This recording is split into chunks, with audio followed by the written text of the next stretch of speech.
I don't know that this is a 1965 Willys. They kept that same body style for a long time.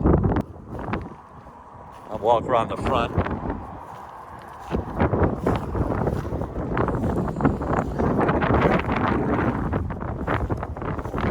Very distinct grill.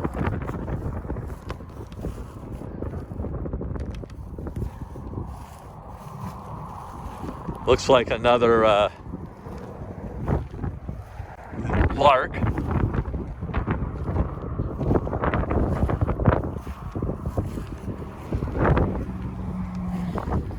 What a collection. And I spoke to Danny, the owner, and I'll list his information below. So this is another Nash.